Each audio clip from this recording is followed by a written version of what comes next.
Bismillahirrahmanirrahim. Assalamualaikum warahmatullahi wabarakatuh. Alhamdulillahirrahmanirrahim. Allahumma sholli ala sayyidina Muhammad wa ala sayyidina Muhammad. Anakku semua, siswa kelas 9, 91 sampai 97 yang sangat Bapak sayang, Bapak banggakan, bertemu kembali dengan Pak Sugeng, materi pelajaran Bahasa Indonesia 9, tahun pelajaran 2020-2021. Masalah yang akan kita bahas, pidato persuasif. Anakku, sebelum mulai kelas belajar, kita berdoa terlebih dahulu. Berdoa dimulai, selesai, terima kasih. Selanjutnya yang harus kalian lakukan, mengisi daftar hadir. Ingat, mengisi daftar hadir. Silakan. Di awal sudah saya beri kesempatan untuk semua siswa harus mengisi daftar hadir. Baik, pembelajaran kita kembali masa COVID-19 secara daring. Tata cara sudah disampaikan pada pertemuan-pertemuan yang lalu, baik oleh guru bidang studi, wali kelas, atau juga guru pembina yang lain. Baiklah anak semua, dengan mengucapkan Bismillahirrahmanirrahim kita mulai proses pembelajaran kita pada hari ini. Anakku, berbicara di depan orang banyak tidak mudah, karena itu butuh suatu kemampuan, butuh ekspresi, butuh penalaran dan lain-lain. Karena itulah pada kelas 9 ini kalian nanti akan mendapat materi pembelajaran pidato persuasif.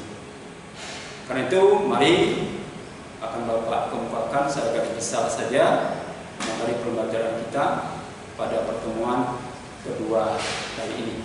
Tolong untuk diperhatikan dengan sebaik-baiknya. Anak semua, ini materi kita pidato persuasif. Bahasa Indonesia materi 2. Tentu kalian sudah kenal dengan Bapak Tomo.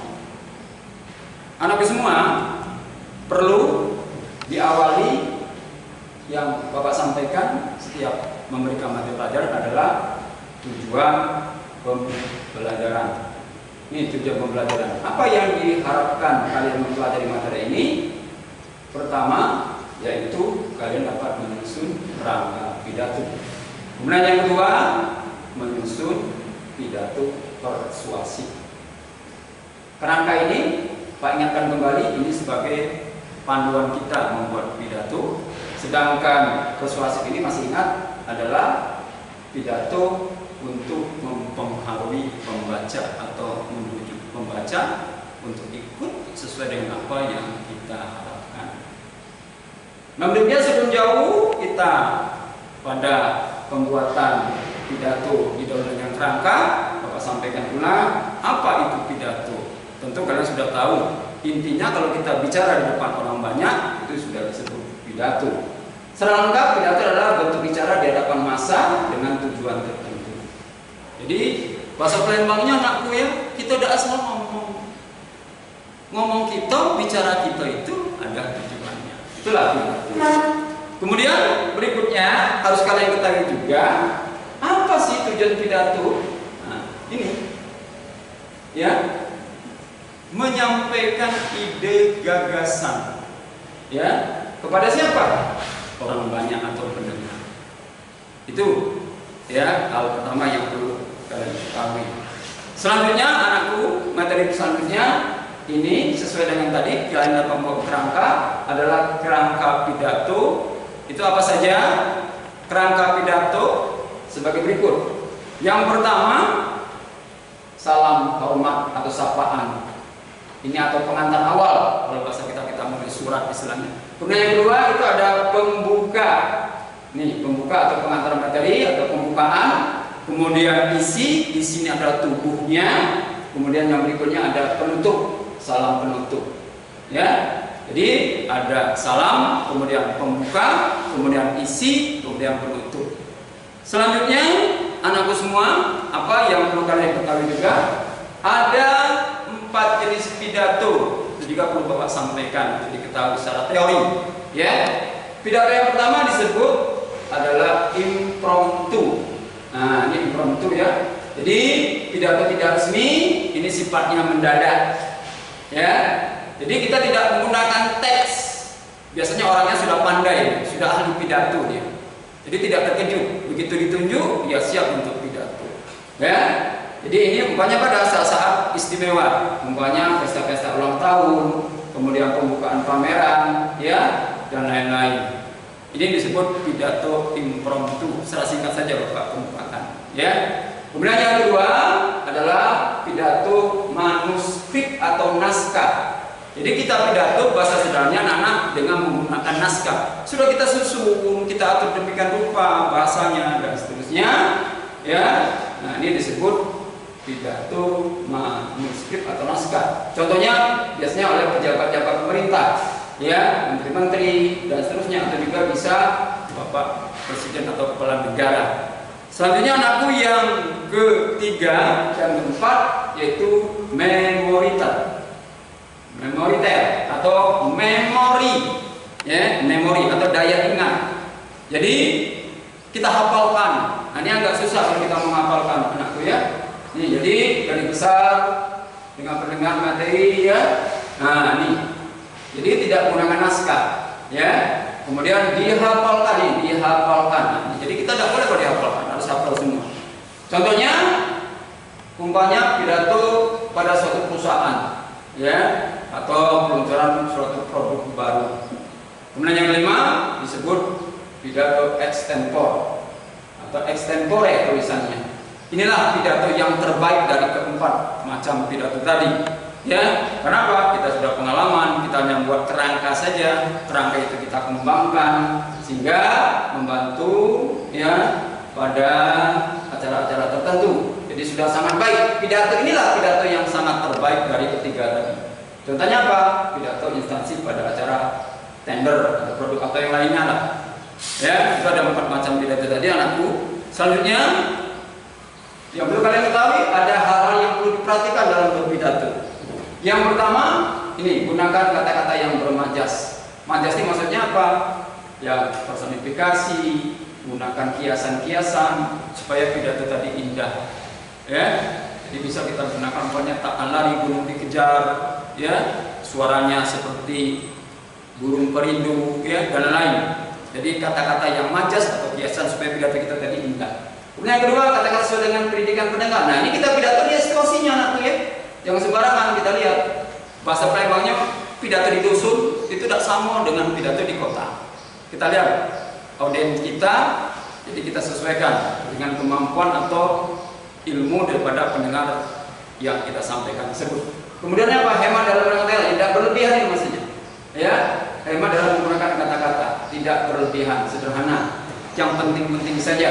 Kemudian yang ketiga, keempat, hindari ungkapan yang terlalu sering digunakan. Ungkapan ini ya kata-kata yang bombastis, ya, makan tangan, buah hati, ya, adalah melupakan dan seterusnya. Nah, kata-kata itu yang kita jangan terlalu banyak kita cinggung, orang nanti akan menjadi lebih bingung ya.